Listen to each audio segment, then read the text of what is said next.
햄스트링 관련된 기준을 가지고 스쿼트에 대한 햄스트링과 데드 4두의 관계를 한번 살펴보도록 할게요. 자, 레그 익스텐션을 할 때는 햄스트링이 상대적인 길이가 증가된다.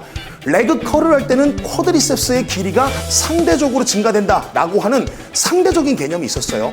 그러면 스쿼트 동작을 진행하는 과정에서의 쿼드리셉스와 햄스트링은 그 길이가 기량작용을 할까요? 아니면 동시작용을 할까요? 지금 대퇴가 무릎이 굽힘되는 이 과정에서 정강뼈는 앞으로 기울어졌고 좌골은 뒤 사선 아래쪽으로 방향을 틀었습니다.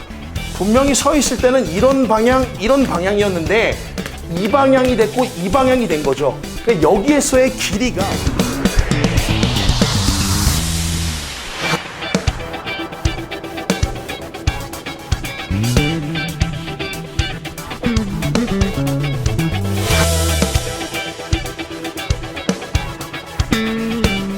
햄스트링이 정상적인 길이를 갖고 있지 못하는 이 상황이 골반이 전방 경사를 하고자 할 때 제한하기 때문에 후방 경사로 가는 역학적 각도를 형성하게 되거든요.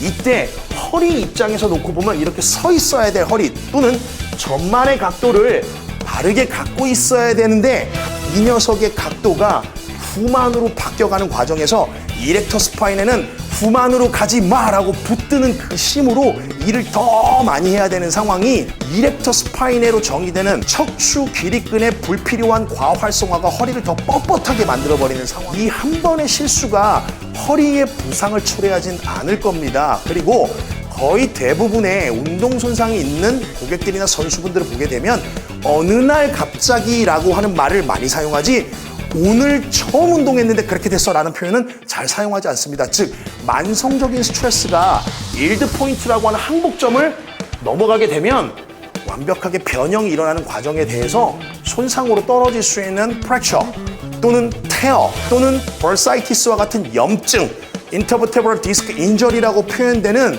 디스크 손상 이런 것들이 나타날 수 있는 거거든요. 그러니까 한 번에 변화되진 않거나 주어진 상황에 대해서 부정적인 요소들이 하나하나 누적되는 피로에 대한 상황이 장기적으로 연결될수록 그 연결된 기간이 길어지면 길어진다 라면 할수록 더 허리에 대한 불편감들은 더 증가될 수밖에 없는 상황이 나올 수밖에 없는 건 너무 당연한 얘기인 것 같습니다. 자, 우리가 공부하는 이런 운동 역학 그리고 지금 공부하고 있는 이런 해부학과 관련된 기준을 공부하는 이유는 결국 여러분들의 몸을 관리할 수 있고 스스로가 위험 요소들을 회피할 수 있는 전략을 만들기 위해서 이론적 베이스를 먼저 가져가고 이 이론적 베이스를 통해 사고된 기준들이 위험할 수 있는 길이 있다면 이걸 좀 피해서 가기 위한 전략이거든요. 물론 이러한 해부학적인 내용이나 역학적인 내용 또는 병리학적인 내용 또는 물리학적인 내용들이 내가 갖고 있는 모든 부상들 또는 앞으로 일어날 수 있는 모든 부상들을